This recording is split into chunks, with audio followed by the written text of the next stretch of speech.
প্রাথমিকের সহকারী শিক্ষকদের দশম গ্রেড অর্থাৎ 13 গ্রেড থেকে দশম গ্রেডে উন্নীতর দাবিতে কিন্তু এই মুহূর্তে যেই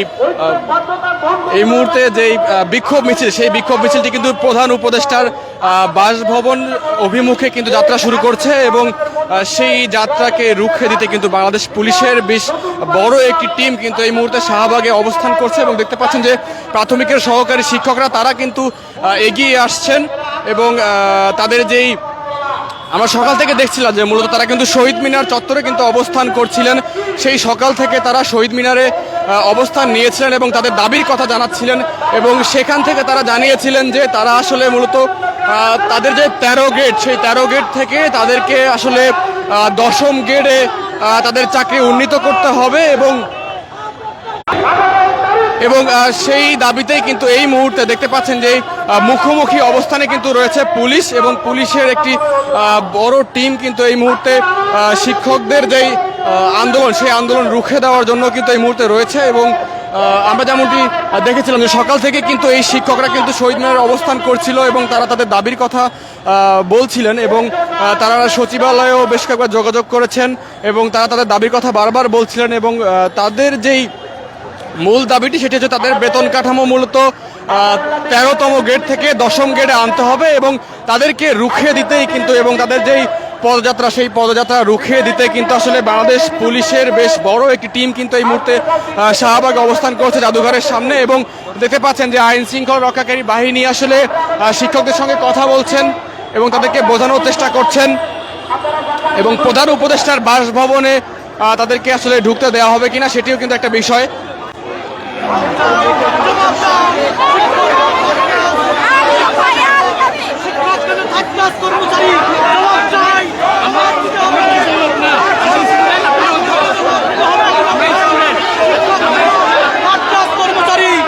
অবিলম্বে রাষ্ট্রকে এই জবাব দিতে হবে।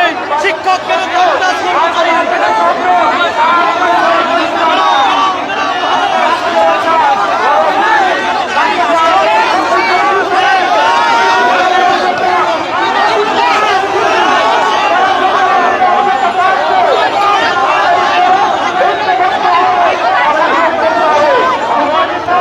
দেখতে পাচ্ছেন যে মূলত আসলে শিক্ষকরা তাদের দাবি নিয়ে আসলে কিন্তু প্রধান উপদেষ্টার বাসভবন অভিমুখে যাত্রা শুরু করেছে এবং সেই যাত্রায় কিন্তু পুলিশ কিন্তু তাদেরকে বাধা দিচ্ছিল, কিন্তু সকল বাধা উপেক্ষা করে কিন্তু শিক্ষকরা কিন্তু তাদের প্রধান উপদেষ্টার যে বাসভবন সম্মুখে কিন্তু তারা কিন্তু যাত্রা শুরু করেছে এবং পুলিশের সঙ্গে যেই বাধা, সেই বাধা উপেক্ষা করে কিন্তু শিক্ষকরা কিন্তু এগিয়ে যাচ্ছেন এবং পুলিশ কিন্তু তাদেরকে বারবার চেষ্টা করছেন আটকে দেওয়ার।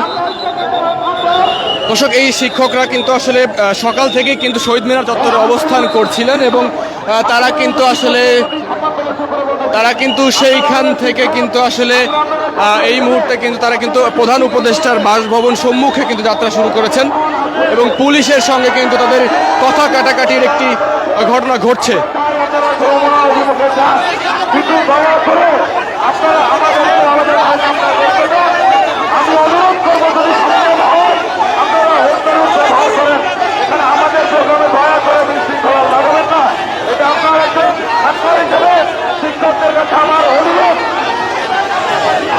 আমাদের সহযোগিতা বাইরের অনুরোধ করছি, আপনারা আসলে বসুন।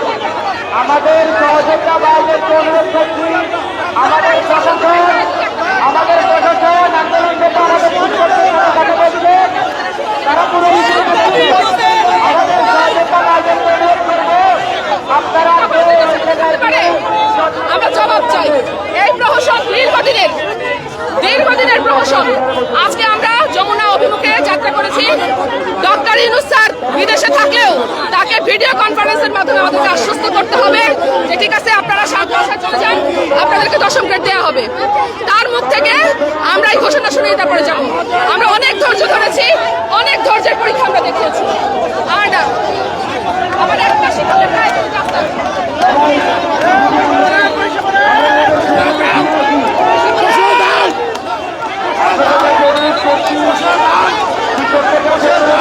দেখতে পাচ্ছেন যে আসলে শিক্ষকরা তাদের যে দাবি নিয়ে আসলে প্রধান উপদেষ্টার যেই বাসভবন বরাবর যে যাত্রা শুরু করেছিলেন, পুলিশের বাধায় কিন্তু আসলে এই শিক্ষকরা কিন্তু আসলে এখন কিন্তু তারা আসলে যেই জাদুঘরের সামনে কিন্তু তারা এখন অবস্থান নিয়েছেন এবং যে যার অবস্থানে তারা কিন্তু বসে পড়েছেন এবং পুলিশের বাধায় কিন্তু তারা আসলে উপদেষ্টার বাসভবন বরাবর যমুনার উদ্দেশ্যে তারা যাত্রা শুরু করেছিলেন, কিন্তু পুলিশের বাধায় কিন্তু তারা যেতে পারেননি এবং তারা কিন্তু আসলে এখন বসে পড়েছেন জাদুঘরের সামনেই, দেখতে পাচ্ছেন।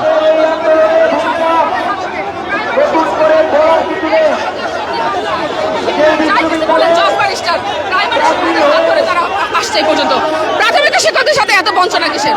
প্রাথমিক শিক্ষকদের নিয়ে এত খেলা কিসের? আজকে আমরা সকল গড়িয়ে দেব। আমরা অনেক ধৈর্যের পরীক্ষা দিয়েছি। এই যুদ্ধ, এই আন্দোলন 10-15 বছর আগে থেকে চলে আসতেছে। শুধু আমাদেরকেই কেন এত এত খেলা আমাদেরকে নিয়ে?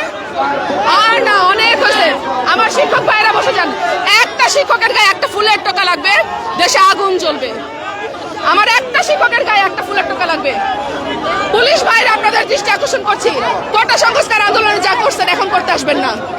শিক্ষকদের দাবি মানতে হবে।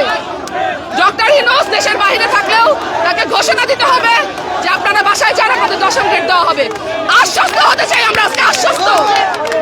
দর্শক, একজন শিক্ষক বলছিলেন যে আসলে তারা কিন্তু আসলে তাদের যেই দাবি নিয়ে, সেই দাবি নিয়ে আসলে তারা যমুনার উদ্দেশ্যে যাত্রা শুরু করেছিলেন এবং তাদের সেই যাত্রা আসলে পুলিশ কিন্তু আসলে তাদেরকে আটকে দিয়েছেন এবং পুলিশ আটকে দিয়ে আসলে তাদেরকে এখানেই বসতে বলেছে এবং তারাও আসলে এখানে বসে গেছেন।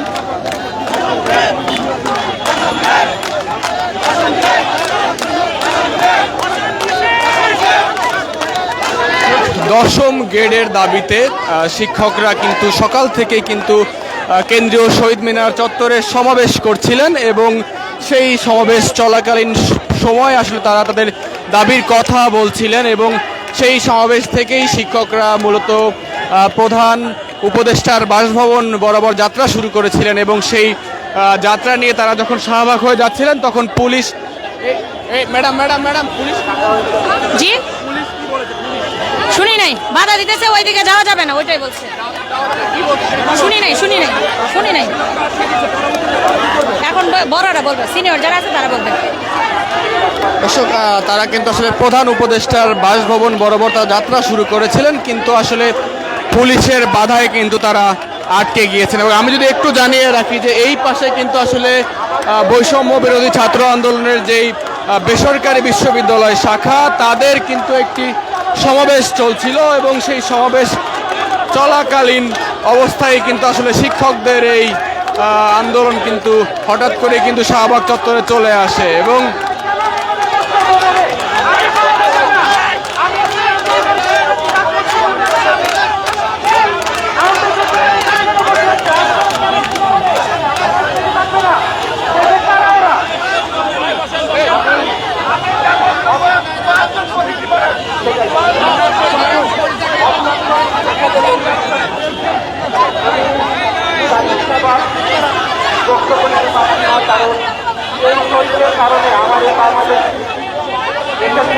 দর্শক, আজ মূলত সকাল থেকে কিন্তু এই যেই প্রাথমিকের যারা শিক্ষক তারা কিন্তু সকাল থেকে কিন্তু বিভিন্ন তাদের যে দাবি, অর্থাৎ তাদের যেই চাকরি, তাদের আসলে মূলত গ্রেড হচ্ছে 13তম গ্রেড, তারা 13তম গ্রেড স্কেলে তারা বেতন পেয়ে থাকেন এবং সেই 13তম গ্রেডের সকল সুযোগ সুবিধা তারা ভোগ করে থাকেন, কিন্তু তারা আসলে তাদের যে দাবি, তাদের সেই দাবিটি হচ্ছে তাদেরকে 13তম গ্রেড থেকে তাদেরকে 10ম গ্রেডে দিতে হবে এবং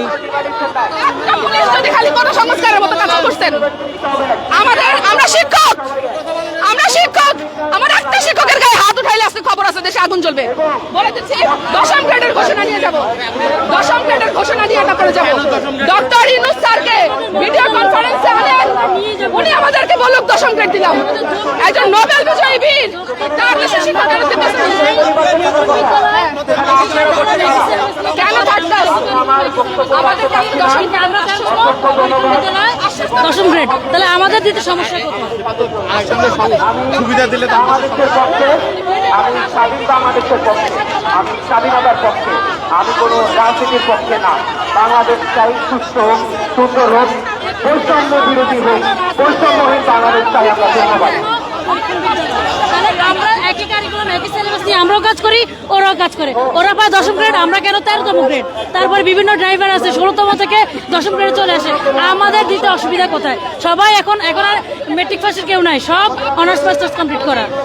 এই জন্য আমাদের এটা যাবে, যৌক্তিক যাবে, আমরা কোনো অন্যায় অবদান নিয়ে আসি না।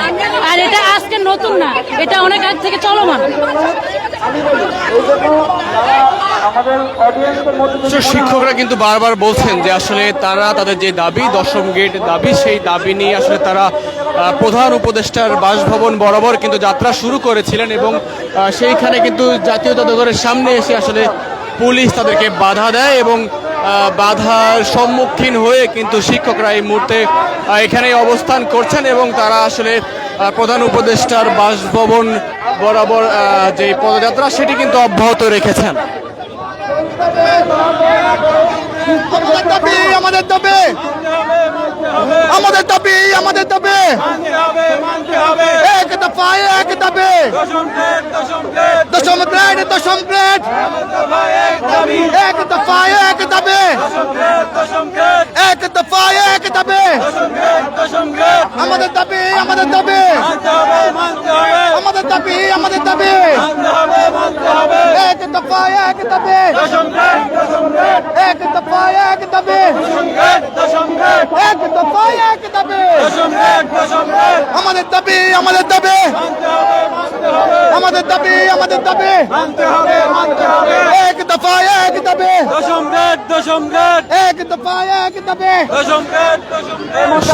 আমি যদি একটু জানিয়ে রাখি যে আসলে আজ সকাল থেকেই কিন্তু আসলে এই শিক্ষকরা অর্থাৎ প্রাথমিক বিদ্যালয়ে যে সহকারী শিক্ষকরা তারা কিন্তু তাদের যেই দাবি তাদের হচ্ছে তারা যেই 13তম গ্রেডে তারা যে বেতন পেয়ে থাকেন সেই বেতন কাঠামো দশম গ্রেডে আসলে উন্নীত করতে হবে এবং দশম গ্রেডে উন্নীত করে তাদের বেতন কাঠামো বৃদ্ধি করতে হবে, সেই দাবি নিয়ে কিন্তু আসলে কিন্তু এই শিক্ষকরা প্রাথমিক বিদ্যালয়ের যেই সহকারী শিক্ষকরা তারা কিন্তু শহীদ মিনারে তারা আন্দোলন করছিলেন, তারা বিক্ষোভ করছিলেন এবং এক পর্যায়ে আসলে তাদের দাবি আদায়ের লক্ষ্যে তারা কিন্তু যে প্রধান উপদেষ্টার বাসভবন যমুনার উদ্দেশ্যে কিন্তু তারা কিন্তু পদযাত্রা শুরু করেছিলেন এবং এক পর্যায়ে জাতীয় জাদুঘরের সামনে এসে আসলে পুলিশ তাদেরকে বাধা দেয় এবং পুলিশের বাধায় কিন্তু আসলে শিক্ষকরা এই মুহূর্তে কিন্তু জাতীয় জাদুঘরের সামনে বসে গেছেন এবং তারা তাদের দাবি আদায় না হওয়া পর্যন্ত শাহবাগ থেকে যাবেন না এমন কথাও কিন্তু বলছেন এবং সকাল থেকে আমরা যেমনটি শুনছিলাম যে আসলে শিক্ষকরা তাদের যেই স্বল্প যে বেতন পেয়ে থাকেন সেই বেতন কাঠামো দিয়ে আসলে তাদের যে পরিজন নিয়ে চলাফেরা করা তাদের জন্য অনেক কঠিন হয়ে গেছে এবং সেই কারণেই আসলে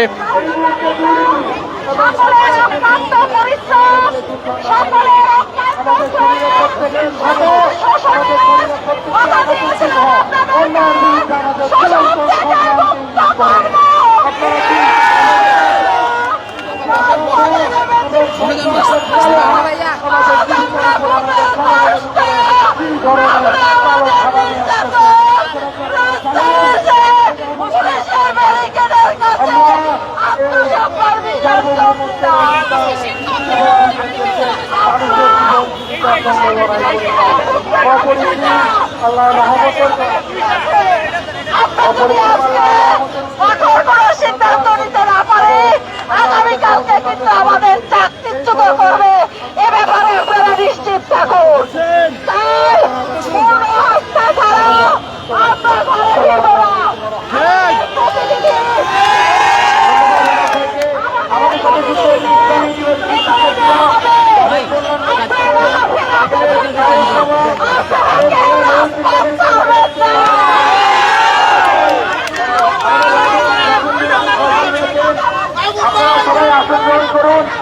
আসন গ্রহণ করুন। আমি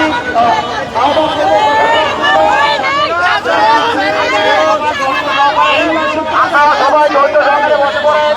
আমরা না করা পর্যন্ত আপনারা এখানে শান্তিপূর্ণ আন্দোলন করবেন।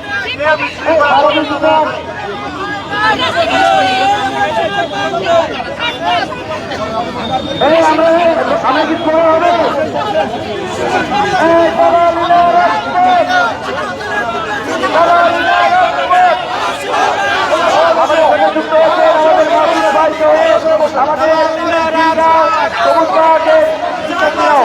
সবাইকে আশ্বস্ত করার জন্য অনুরোধ করছি। আমাদের মাঝে এখন কথা বলার জন্য